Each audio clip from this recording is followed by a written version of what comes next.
నాకు ఈ మధ్య తరచూ వచ్చే కామెంటు, "మీ పిల్లలు చాలా సన్నంగా ఉన్నారు. వాళ్ళకి నువ్వు తిండి పెట్టవా? వాళ్ళకి సరైన ఫుడ్ పెట్టు" అని ఇలాగ కామెంట్ అయితే చేస్తూ ఉంటారండి. లేదు అంటే ఎప్పుడు ఇంట్లో చేసినయే పెడతావు. ఇలా ఇంట్లోయే తింటే బయట తిండి అలవాటు అవ్వదు. అప్పుడప్పుడు బయటికి కూడా తీసుకొచ్చి పెట్టు ఉండు అనేసి చెప్తూ ఉంటారండి. నేను మా పిల్లలకి రెగ్యులర్‌గా ఇచ్చే స్నాక్స్ ఏంటి అన్నది మీకు చూపిస్తాను. పిల్లలిద్దరూ మార్నింగ్ స్కూల్‌కి వెళ్ళిపోయి ఇంటికి వచ్చేసరికి 3:00 అవుతుందండి. వాళ్ళు వచ్చేసరికి వాళ్ళ కోసం నేను వేడివేడిగా రాగి జావ అయితే కాసుంచుతాను.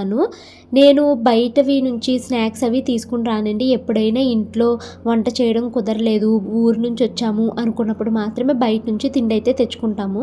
మా పిల్లలకి రోజులు ఏదో ఒక టైంలో ఒక ఫ్రూట్ అయితే ఖచ్చితంగా తినిపిస్తానండి. అన్ని సీజనల్ ఫ్రూట్స్ పెడతాను. అలాగే ఎక్కువగా బనానాస్ అయితే మనకి దొరుకుతాయి కాబట్టి బనానా అయితే తింటూ ఉంటారనమాట.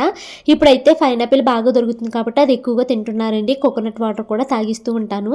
ఇంకా మా పిల్లలకి పచ్చి కూరగాయలు అంటే క్యారెట్ లాంటివి తినడం చాలా ఇష్టం. అవి ఎక్కువగా తింటూ ఉంటారు. ఇక పిల్లలకి నేను రెగ్యులర్‌గా ఇచ్చే స్నాక్స్ ఏమన్నా ఉంది అంటే అది శనగలు గానీ, బొబ్బర్లు గానీ, పెసర్లు గానీ నానబెట్టేసి వాటిని కుక్కర్‌లో వేసి ఉడికిచ్చేసి తాలింపు వేసి అయితే ఇస్తానండి. ఈ స్నాక్ మా పిల్లలకి చాలా చాలా ఇష్టమండి. నేనైతే అనుకుంటాను బయట ఫుడ్డే పెట్టాలి, బయట తిండి అలవాటు చేయాలి అని అనుకోనండి. పిల్లలు ఎలాగో మనం చెప్పే మాట కొంచెం ఎదిగారు అంటే వినరు. వాళ్ళు ఫ్రెండ్స్‌తో కలిసి బయటికెళ్ళి తింటూ ఉంటారు. అట్‌లీస్ట్ ఈ ఏజ్‌లోనే వాళ్ళకి హెల్తీ ఫుడ్ అలవాటు చేశామనుకోండి, బయటికి వెళ్ళినప్పుడు ఎక్కువగా జంక్ ఫుడ్ తినరు అనేసి నేను ఇవే పెడుతూ ఉంటాను. మా పిల్లలకి బాగా ఇష్టమైన స్నాక్ స్వీట్ పొటాటో అండి. ఇది రెగ్యులర్‌గా